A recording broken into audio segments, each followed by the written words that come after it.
So they say, dance for me, dance for me, dance for me, oh. I never seen anybody do the things you do before. They say, dance for me, dance for me, dance for me, oh,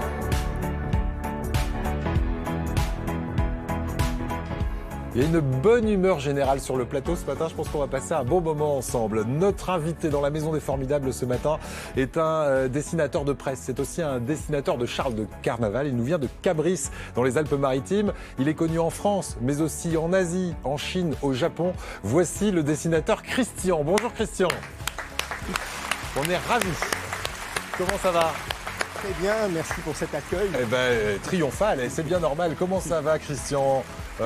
Qui nous arrive de la Côte d'Azur et on va voir que dans quelques semaines, à la fin du mois de février, vous serez en Chine puisqu'on vous connaît effectivement un peu partout autour de la planète et vous allez nous expliquer pourquoi et comment est arrivé ce parcours.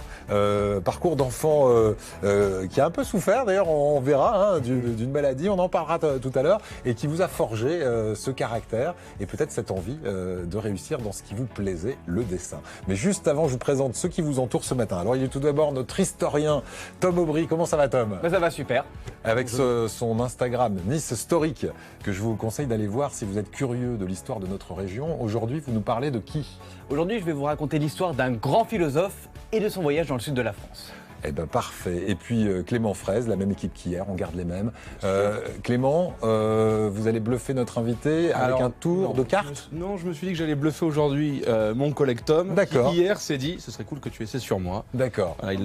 Voilà. Donc vous avez forcément un tour en rapport avec l'histoire. Avec l'histoire, oui. Ok, eh ben on verra ça tout à l'heure. Il va nous bluffer. Et pendant qu'il fera un tour avec Tom, est-ce que vous pourriez nous faire éventuellement un petit dessin, vous, Christian ? Un dessin petit en direct, vite fait, mal fait. Eh ben on fera un vite fait mal fait, c'est pas grave. Merci d'être avec nous, Christian. Tout d'abord, quand vous regardez la télé à la maison, est-ce que ça se passe comme ça, comme sur ce dessin-là ? Alors, figurez-vous que j'ai un chien, un C'est chat. vous là ?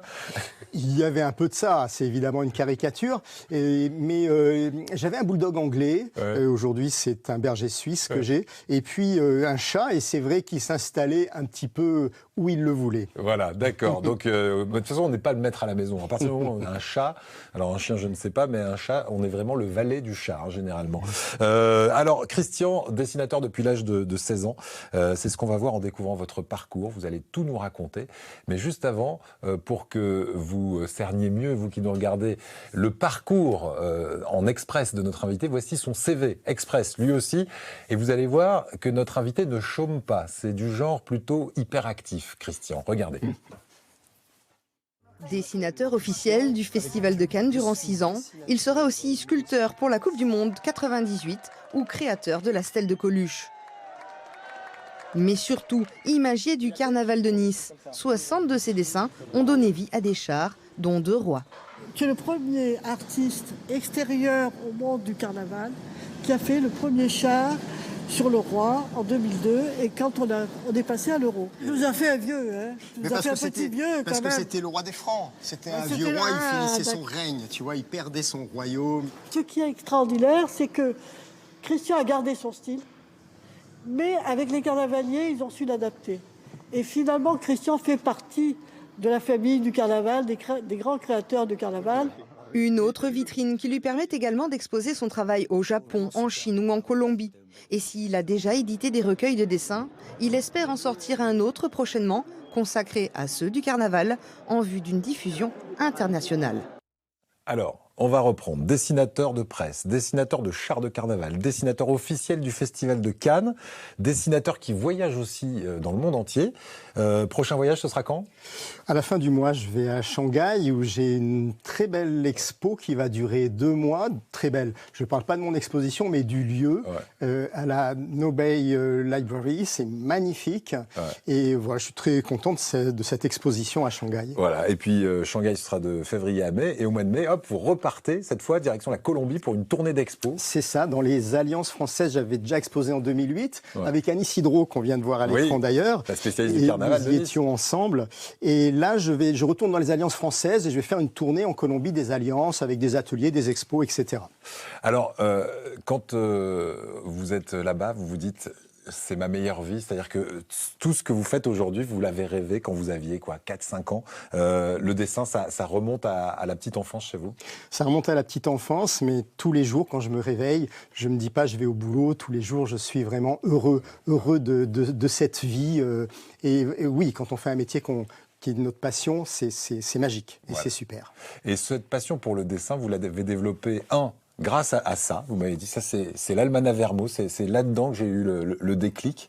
Et deux, grâce ou à cause d'une enfance un petit peu compliquée. Oui. Qu'est-ce que c'était votre enfance jusqu'à l'âge de 7-8 ans? J'ai dû être séparé de mes parents de 2 à 6 ans et demi à peu près, parce que j'avais des problèmes de santé. Il fallait que je sois à la haute montagne. On habitait pourtant à Grenoble, il fallait que je sois vraiment en haute montagne. Et j'ai été placé chez des gens qui habitaient vers le col de Luce-la-Croix-Haute. Et bon, c'était compliqué. J'étais tout gamin, j'étais assez malheureux de ne pas être avec ma famille. Vous aviez entre 2 et 6 ans. Et imaginez, c'est pareil une aberration aujourd'hui, mais les médecins disaient, c'est une autre époque. Il faut qu'il aille se soigner à la montagne. Et vous, les parents, vous ne devez pas aller le voir régulièrement. Il ne faut pas qu'il vous voie. C'était terrible. C'était un vrai traumatisme pour un gamin. Pourvu de toute science. C'est terrible. Et bon, c'était comme ça à ce moment-là.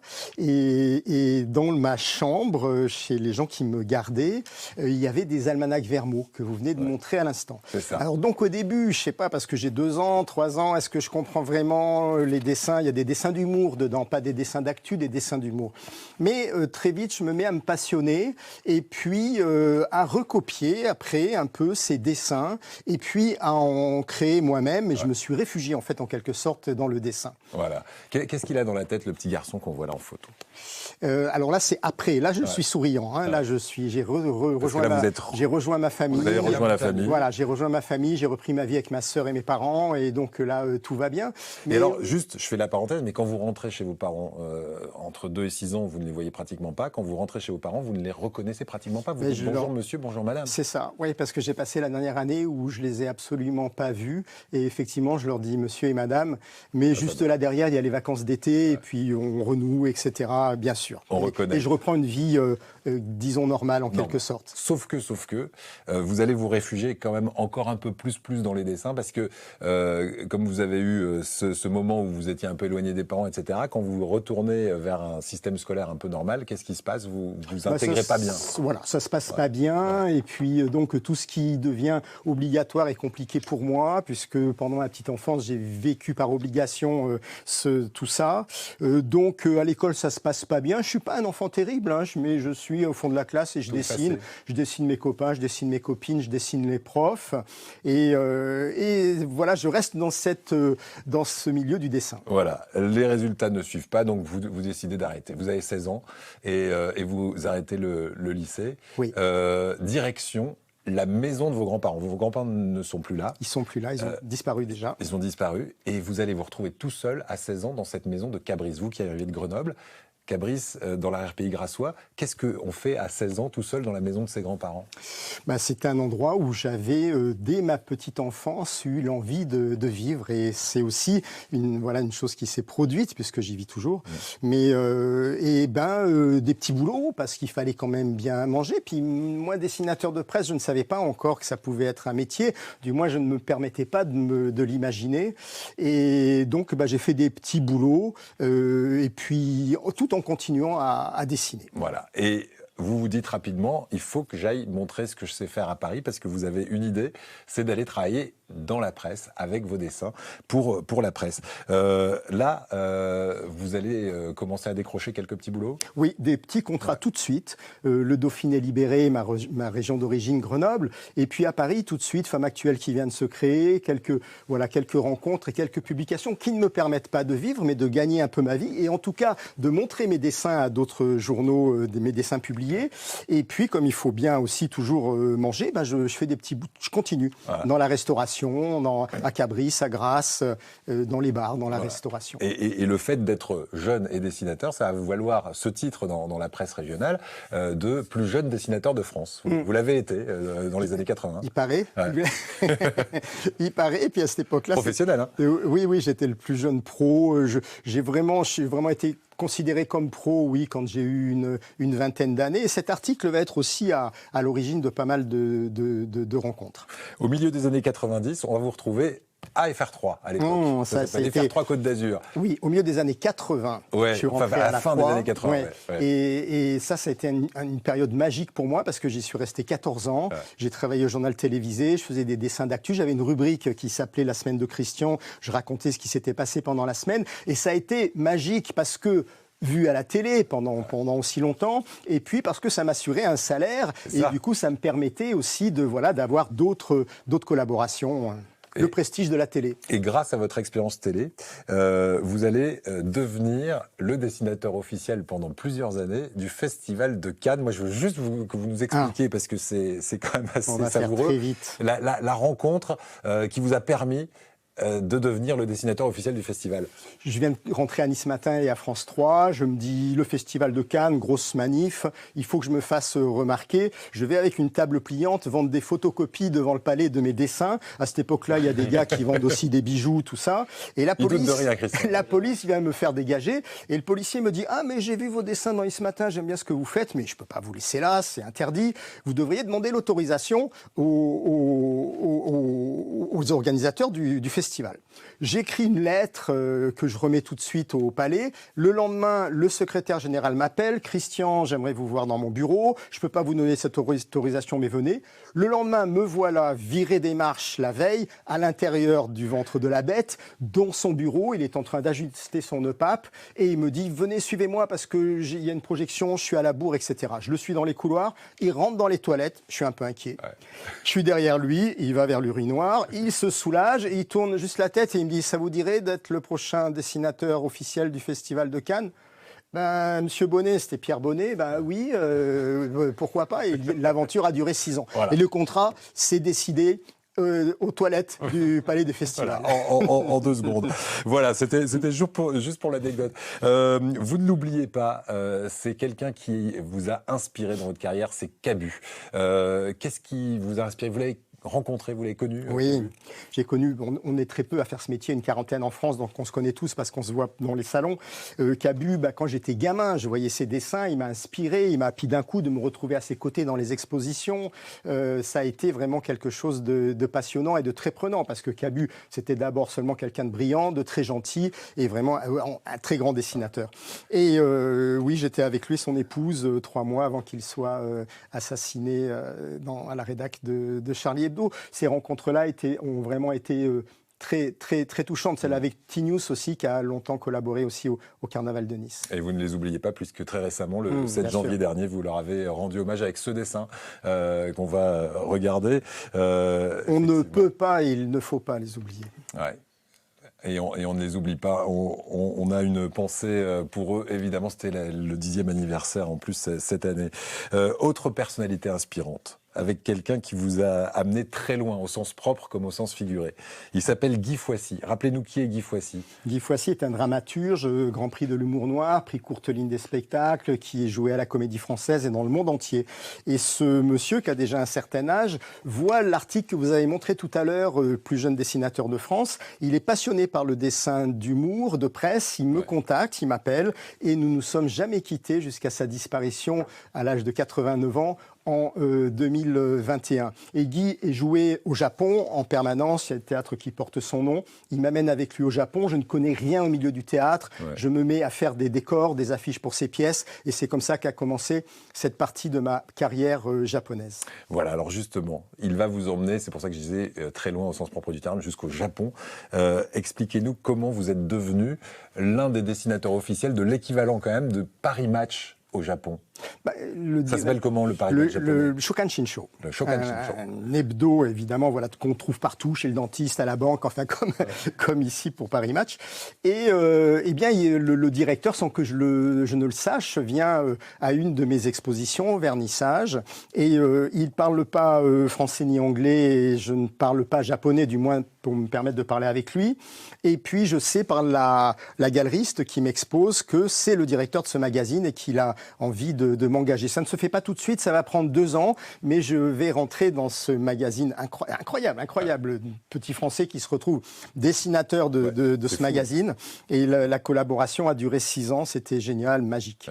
Et donc ce magazine qui fait appel à vous, à l'autre bout du monde, et on continue à vous apprécier au Japon, puisque régulièrement vous allez faire des expositions là-bas. Vous êtes allé combien? 38 fois? 38 mois pendant 36 ans. Ouais, ça a été assez magique et je vais y retourner. L'histoire s'est arrêtée, bon, je vais passer les détails, mais j'ai perdu mon agent qui était un ami, bon.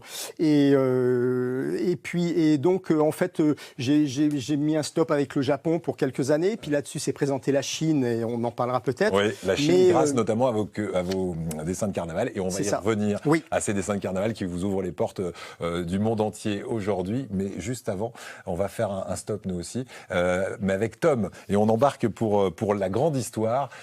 Histoire sur la Côte d'Azur aujourd'hui, on reste chez Christian, c'est ça? Exactement, on va pas très loin et je vais vous raconter l'histoire de l'un des plus grands philosophes qui a séjourné sur nos rivages.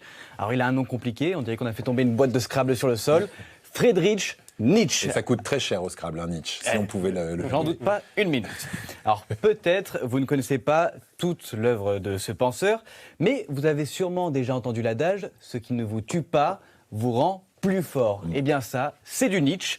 Et franchement, il faut que je vous raconte l'histoire qu'il y a entre Nietzsche et la Côte d'Azur, car elle est juste incroyable. Il n'a jamais fait chez moi, lui, pour dire ça. Ouais. Oui, c'est ça, parce que c'est vrai que ça tue pas, mais ça rend pas plus fort. Alors, est-ce que vous pouvez rapidement nous rappeler le CV de Nietzsche? Alors bien sûr, alors, comme son nom l'indique, il est allemand, il a vécu entre 1844 et 1900, et c'est l'un des plus importants philosophes de son époque, mais, car il y a toujours un mais, il a d'énormes problèmes de santé. Il va écrire dans son journal « 3/4 de douleur, 1/4 d'épuisement, voilà ma vie ». Bon, c'est pas le roi de l'ambiance, mais en tout cas, pour se soigner, il va avoir une bonne idée. Il va se prescrire des vacances au soleil, et c'est pour cela que Nietzsche vient à Nice de 1883 à 1888. Alors il va se promener pendant des heures sur le bord de mer, en montagne, et c'est pendant ces longues balades entre Nice et Menton qu'il va écrire un livre qui va faire date, Ainsi parlait Zarathustra. Alors dans cet ouvrage, on peut retrouver la fameuse citation qui caractérise Nietzsche et qui va transformer la pensée de notre monde occidental à l'époque, « Dieu est mort ». En gros, il essaie de faire comprendre que le monde n'appartient plus au ciel, mais à l'homme. Une phrase très lourde de sens dans une société qui commence à peine à remettre en question le dogme religieux. Ouais, on est à la fin du 19e. Exactement. Et je trouve ça incroyable que sur le petit chemin du bord de mer jusqu'à S-Village, Nietzsche écrit sur son carnet des mots qui vont transformer notre manière de penser. Et c'est donc d'ailleurs en hommage à son passage sur la Côte d'Azur que le petit chemin de Aise va devenir le sentier de Nietzsche. Ouais. Et c'est parce qu'il est venu chez nous, dans notre sud, que ce grand homme est venu chercher le calme, mais aussi l'inspiration. Et le calme, la sérénité aussi. Je vais y arriver. Oulala. Je ne sais pas si j'ai mangé, mais j'ai dû boire chez Clément Fraise, à mon avis. Merci beaucoup. Page Instagram, Nice Storique, si on veut prolonger vos histoires. Histoires vraies, évidemment, 100% vérifiées par le prof d'histoire. Nous allons maintenant passer à 2 défis sur ce plateau. Clément Fraise va réaliser un tour avec notre historien. Et pendant ce temps-là, Christian, on va vous laisser utiliser votre marqueur et votre inspiration. Allons-y pour un dessin en direct. Clément. Je vais tenter de bluffer Tom qui... On a une passion commune, c'est l'histoire évidemment. Et moi, vous savez, c'est l'histoire... Enfin, on va se dire tu, on se dit tu dans la vraie vie. Tu le sais, c'est l'histoire du paranormal, notamment. Hein, les Sir Fox, etc. Pour ceux qui ont vu mon spectacle, ils savent de quoi je parle. J'aime beaucoup tout cet univers. Et ici, j'ai des cartes qui ont une thématique avec les vampires. Alors, on part en Transylvanie, là plutôt. J'en mets une juste là, je vérifie bien que je n'ai pas fait de bêtises, c'est la bonne carte, je la mets juste ici et ce sera, j'aime pas le terme de prédiction, mais disons une petite vision de l'avenir. Voilà, je la pose juste ici. Et j'ai ici une série d'autres cartes. Alors je vais les placer comme ceci, entre vous et moi, entre toi et moi du coup, comme disait Eli Kaku, entre vous et moi. Et ici. Voilà, je ne les ai pas placés n'importe comment, mais selon un ordre précis. Et mon objectif va être de vous manipuler afin que vous, à la fin, il n'en reste qu'une, un peu comme dans Highlander. Ce sera celle-là. Maintenant que j'ai dit ça, vous n'allez pas du tout choisir celle-ci. Hein. Vous le faites ce que vous voulez, mais vous allez en toucher 2. Le principe, il sera très simple. Vous allez en toucher 2. On en éliminera une que je choisirai et ainsi de suite. On y va avec du rythme. C'est parti. Touchez-en 2 au hasard. Ici et celle-là. Et parmi les 2, moi, je vais virer, disons, celle-ci. OK, très bien. À mon tour, je vais en toucher 2. Celle-ci. On verra laquelle. Celle-ci. Celle-ci, très bien. À votre tour. Très bien. Je vais virer, mettons, celle-ci. Très bien. À mon tour. On va plutôt partir sur celle-ci. Celle-ci. Vous avez envie de garder celle-ci. Ok, je vais inverser comme ça, comme ça, comme ça. Très bien. Tout. À nouveau, ça change absolument tout. On y retourne 2 cartes, allez-y. Très bien, on va mettre celle-là. Moi, j'en prends celle-ci. Très bien. À votre tour. Là, ça commence à se corser. Il y a du rythme, j'aime ça. On continue de... Allez, celle-ci. Moi, je prends celle-là. On élimine celle-là. Il en reste 4. Vous savez quoi? Vous allez en avancer une vers moi, celle de votre choix. Est-ce que vous voulez changer d'avis? Non. Une fois. Allez, je peux? Oui. Très bien. Très bien. Une deuxième. Très bien. Et maintenant, cette fois-ci, vous en tirez une vers vous. Très bien. À la fin de tous vos choix, on menait à Rome, ou pas. Vérifions. J'ai ici une carte, effectivement. Je vais la montrer à la caméra. Il s'agit de la carte Vlad l'Empaleur. Alors, si jamais vous avez fait de l'histoire, vous savez plus ou moins qui est Vlad l'Empaleur. Bien sûr, celui qui a inspiré le conte de Dracula. Absolument. En Roumanie, j'avais une carte ici, absolument. Il s'agit exactement de Vlad l'Empaleur. Incroyable. Pour l'instant, on est synchronisé. Et là, je sais qu'Éric dit oui, mais sous les autres cartes. Ouais, c'est la première question. Il avait regardé prévu un truc de donc, s'il n'y a que des Vlad l'Empaleur, évidemment, le tour est pourri. Mais je vais vous prouver que ce soir, que ce matin, que dis-je, c'est l'habitude de la scène, que ce matin, le jet lag, vous ne pouviez choisir que Vlad l'Empaleur. Puisque toutes les autres cartes ne pouvaient pas. Il me bluffe à chaque fois. Bravo, bravo. Satisfait? Mais incroyable, incroyable. Voilà, donc pas remboursé, malheureusement. On écrira un truc ensemble un jour sur les vampires, pour YouTube ou pour le théâtre ou pour ailleurs. Bravo. Ah oui, franchement, petite collaboration qui se met en place. Tiens, nous, on a demandé à Christian aussi de relever un défi. Défi relevé, regardez, c'est presque magique. C'est du rapide. Hein. Vous êtes formidable. Alors là, on devine que c'est moi.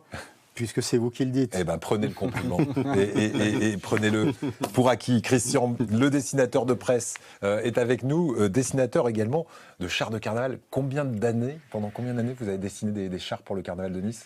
L'aventure a commencé en 2001 et donc aujourd'hui, ça fait une 60aine de chars qui ont été construits d'après mes dessins. Voilà. Nous sommes plusieurs chaque année à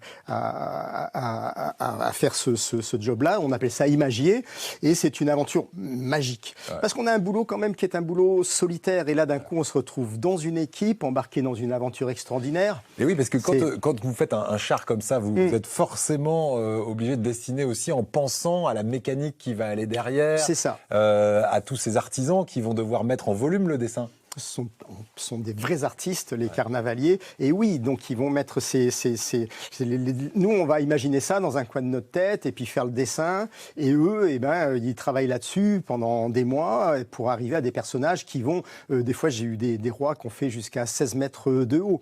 C'est magique de se retrouver devant le personnage qu'on a imaginé sur un petit coin de papier. C'est ça. Et puis de se retrouver dans la rue avec des milliers de personnes devant son char. Ouais. C'est quelque chose de magique. Ouais, voilà encore un rêve d'enfant que vous avez réalisé. C'est peut-être même pas un rêve que vous avez. Même pas pensé. Vous n'y avez même pas rêvé, ça. Je n'y ai même pas pensé. Vous avez fait ça pendant plus de 20 ans. Alors vous faites une pause cette année. Oui. Mais en revanche, vous avez prévu de sortir un recueil de ces chars. De ces chars avec le dessin du char, la photo du char réalisée par les carnavaliers, et puis aussi les projets qui n'ont pas été retenus, puisque chaque année, pour des raisons techniques, comme vous venez de le dire, ou bien doublons parce qu'un autre a eu la même idée, etc. Il y a certains dessins qui ne sont pas réalisés. Et voilà, donc ça, je pense le sortir en 25, vers la rentrée, quelque chose comme ça. Voilà, donc dans le courant de cette année. Et on va regarder quelques dessins qui vont partir en Chine, parce que grâce au carnaval de Nice, eh bien, vous êtes allé dans différents pays du monde pour montrer justement vos réalisations. Le carnaval, c'est toujours vraiment ça ouvre des portes incroyables, même au Japon, où j'étais avant de travailler pour le carnaval. en fait, dès que j'y ai bossé, ils ouvraient grand les yeux, quoi. Et c'est quelque chose de magique pour les gens. Et en Chine aussi, bien sûr. D'ailleurs, il y a chaque année des chars du carnaval de Nice qui vont défiler. J'en ai eu certains de mes chars qui vont défiler en Chine. Les carnavaliers partent là-bas les remonter. Et puis, ou également en Colombie, par exemple. Enfin, c'est une carte de visite extraordinaire, vraiment extraordinaire. Vous serez en Chine à la fin du mois pour une exposition jusqu'au mois de mai. Vous serez ensuite au mois de mai pour une tournée en Colombie avec notamment ces photos de chars. On va vous souhaiter un bon voyage. Et puis, quand vous revenez ici, vous avez un havre de paix, votre petit coin de paradis. On va le découvrir. C'est forcément Cabris, le village de vos grands-parents où vous habitez aujourd'hui? J'ai toujours habité là depuis donc mes 16 ans. Même quand on sait qu'on est à la bonne place et que j'ai cette chance d'aller un petit peu partout dans le monde, des fois dans des endroits superbes, mais je ne regrette jamais de rentrer. Je suis toujours heureux de rentrer dans ce village qui est magnifique. J'ai d'ailleurs été conseiller municipal pendant plus d'une vingtaine d'années, quand j'étais tout jeune aussi. Et c'est un endroit vraiment super. Vraiment, je ne changerai pour rien au monde. Et de métier et de c'est un peu tard peut-être. Et de coin de paradis. Et de coin de paradis. Eh bien, on vous laisse y retourner. Merci encore à vous, Christian. Merci, Clément. Merci. Salut, Tom. Nous, on se dit à demain 10h. Merci pour votre accueil. À bientôt, Christian.